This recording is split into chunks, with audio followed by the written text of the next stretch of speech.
Eugenia Martinez adalah seorang anak perempuan yang mendapat julukan "monster istana" karena ukuran tubuh dan beratnya yang tidak normal.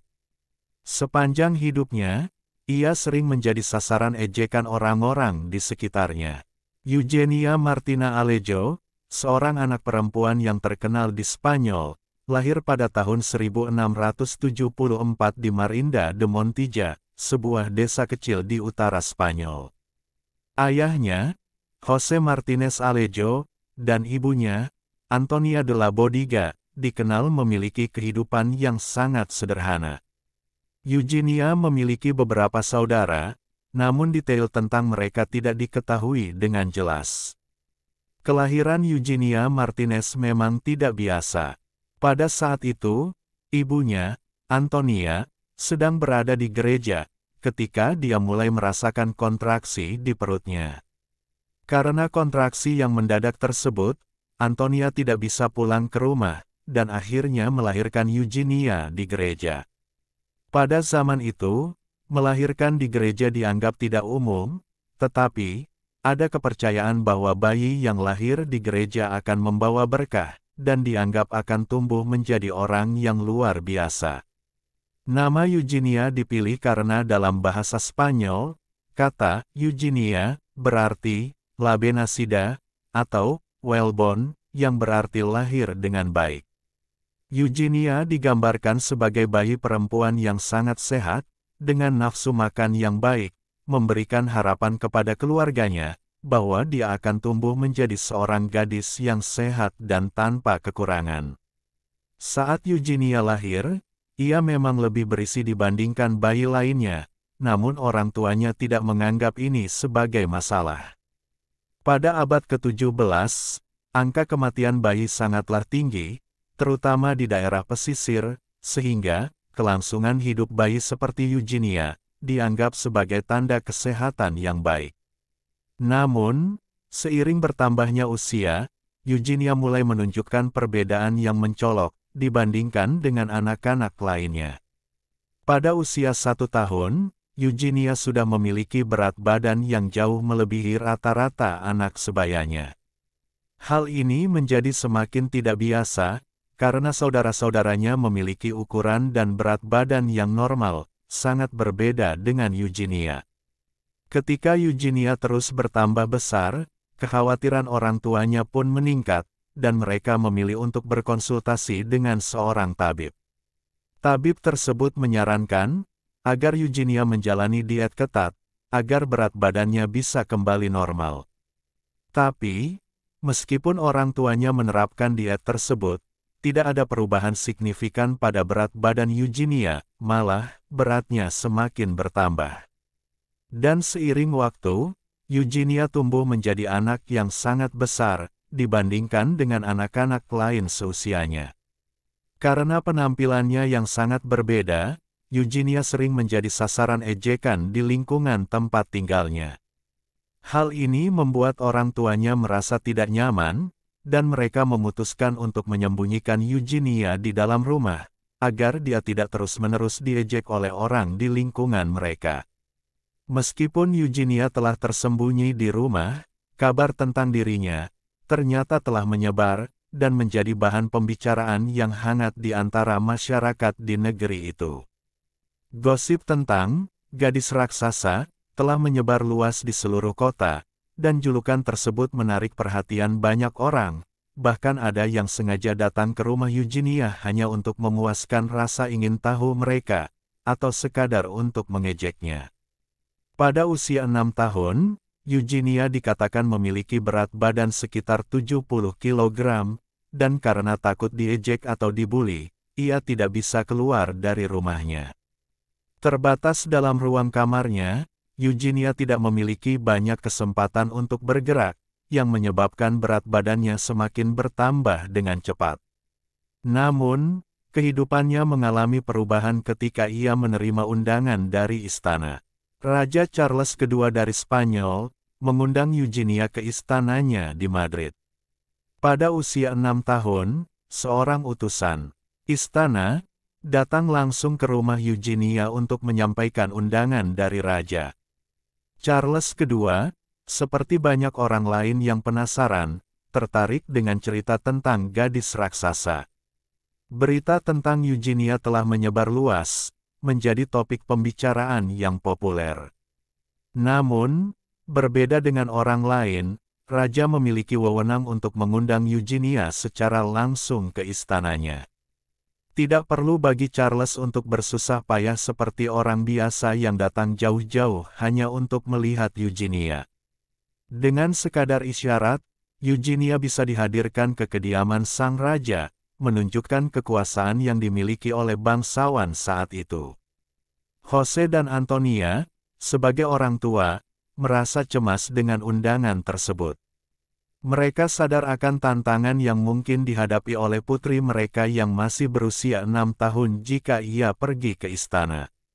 Namun, mereka tidak memiliki pilihan lain, karena menolak undangan raja bukanlah sesuatu yang bisa dilakukan oleh rakyat jelata. Dengan harapan yang positif, mereka berpikir mungkin saja raja akan memberikan solusi untuk masalah obesitas putri mereka jika mereka memintanya. Dengan demikian, mereka mencoba untuk tetap berpikir positif bahwa undangan ke istana mungkin akan membawa pengobatan yang lebih baik bagi putri mereka. Pada tahun 1680, Eugenia yang berusia 6 tahun, bersama orang tuanya mengunjungi istana raja. Setibanya di istana, penjahit kerajaan segera membuatkan gaun untuk Eugenia, agar ia dapat berpakaian dengan pantas sebelum bertemu dengan Raja Charles II. Ketika bertemu, Raja Charles II terpesona oleh penampilan Eugenia, dan menyebutnya sebagai keajaiban alam di kerajaannya. Setelah menyaksikan penampilan Eugenia yang unik, Charles memutuskan bahwa Eugenia harus tinggal di istana, dan kerajaan akan bertanggung jawab atas perawatannya, meminta orang tuanya untuk tidak khawatir. Orang tua Eugenia tidak memiliki banyak pilihan selain menyetujui keputusan raja. Pada saat itulah Eugenia mendapatkan julukan baru, La Monstroa, yang berarti monster kerajaan. Mungkin orang mengira, Charles tampak mengundang Eugenia berdasarkan kebaikan dan kemurahan hatinya, dengan tujuan memberikan perawatan yang lebih baik kepada anak malang itu. Namun, Raja Charles tidak semurni itu. Pada abad pertengahan, ada tradisi di istana kerajaan Eropa untuk memelihara berbagai macam karakter orang sebagai penghibur, termasuk di kerajaan Spanyol. Kelompok karakter yang menghibur ini dikenal sebagai gente de placer, atau people of pleasure, yang berarti orang-orang yang memberikan kesenangan. Charles II dikatakan sangat baik kepada Eugenia, hingga ia dimasukkan ke dalam kelompok people of pleasure. Kelompok ini terdiri dari orang-orang dengan karakteristik unik, termasuk pelawak, orang kerdil, dan mereka yang lahir dengan keistimewaan atau hal-hal yang tidak seperti pada umumnya. Bahkan dikatakan juga, ada orang gila di dalam kelompok itu. Pada dasarnya, individu dengan ciri unik yang memberikan hiburan, akan masuk dalam kategori people of pleasure di istana.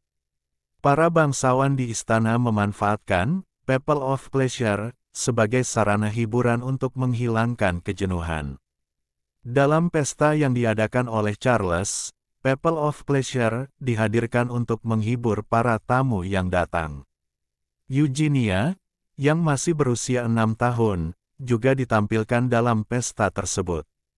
Hiburan yang diperoleh dari penampilan Eugenia adalah dengan cara, para gadis bangsawan berebut untuk dilukis bersamanya.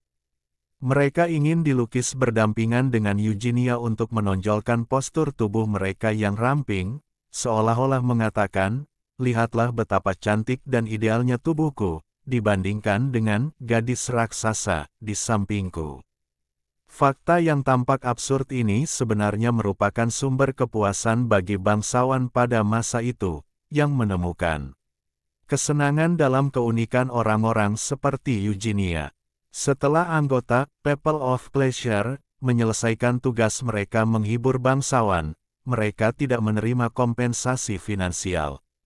Mereka hanya diberikan tempat tinggal dan makanan, sebagai imbalan atas pekerjaan mereka, yang sering kali menerima ejekan dan cemoohan. Pesta yang diadakan bisa berlangsung berjam-jam, dan selama itu mereka harus menanggung hinaan, tanpa mendapatkan bayaran.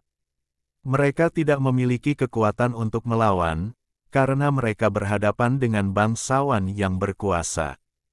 Jika bangsawan itu merasa jengkel, mereka bahkan bisa meminta raja untuk mengusir atau membuang anggota People of Pleasure. Orang-orang dalam kelompok ini diperlakukan lebih sebagai objek hiburan daripada sebagai manusia, dengan nasib mereka sepenuhnya tergantung pada kehendak bangsawan. Namun, ada juga pandangan lain pada masa itu, di mana beberapa orang menganggap menjadi bagian dari People of Pleasure merupakan suatu keberuntungan. Menjadi bagian dari People of Pleasure dianggap beruntung, karena memberikan tempat tinggal yang nyaman dan makanan yang cukup, yang merupakan hal yang langka bagi mereka yang kurang mampu pada saat itu. Eugenia memiliki dua lukisan dirinya yang terkenal hingga hari ini, berjudul The Monster Claude dan The Monster Andreas. Dalam satu lukisan, ia mengenakan pakaian lengkap, sementara di lukisan lainnya ia tidak mengenakan apa-apa, untuk menunjukkan keunikannya. Lukisan-lukisan ini dibuat atas perintah Charles II, oleh seorang pelukis istana terkenal yang juga pernah melukis ratu. Kedua lukisan tersebut masih ada dan dipajang di sebuah museum di Madrid. Banyak yang berpendapat bahwa ekspresi Eugenia dalam lukisan-lukisan tersebut menunjukkan rasa tidak nyaman dan kesakitan saat dilukis. Karena proses melukis yang lama, ditambah lagi dengan kondisi berat badannya. Sangat memungkinkan, Eugenia merasa tersiksa selama proses pembuatan lukisan itu. Eugenia digambarkan sebagai orang dengan kulit pucat, dan proporsi tubuh yang sangat besar, dengan kepala dan leher sebesar 2 kali ukuran kepala pria dewasa.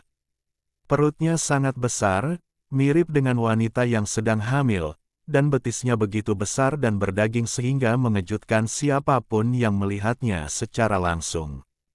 Deskripsi tersebut memang sangat mengejutkan. Dan pada masa itu, tidak ada yang benar-benar mengerti penyebab dari ukuran tubuh Eugenia yang besar. Namun, dengan pengetahuan medis modern, ada dugaan bahwa Eugenia menderita kondisi yang disebut sindrom Prader-Willi. Kondisi ini terjadi akibat hilangnya fungsi genetik pada kromosom 15 yang diwariskan dari ayahnya. Anak-anak yang mengidap sindrom ini cenderung selalu merasa lapar, yang sering kali berujung pada obesitas dan diabetes tipe 2. Kondisi Eugenia diduga mirip dengan gejala sindrom ini, meski tidak ada kepastian sepenuhnya. Selama hidupnya di istana, Eugenia sering kali menjadi sasaran ejekan. Berat badannya yang berlebihan juga menyulitkan aktivitasnya sehari-hari, dan dikatakan bahwa ia tidak pernah mengalami menstruasi karena kondisi kesehatannya yang memburuk. Meskipun sering diejek dan berjuang dengan penyakitnya, Eugenia dikenal sebagai sosok yang ceria dan membuat suasana istana menjadi lebih menyenangkan. Eugenia meninggal pada tahun 1699 di usia yang masih muda, sekitar 24 tahun, setelah menghabiskan 18 tahun hidup di istana. Penyebab pasti kematiannya tidak diketahui, namun diduga berkaitan dengan obesitas yang dialaminya.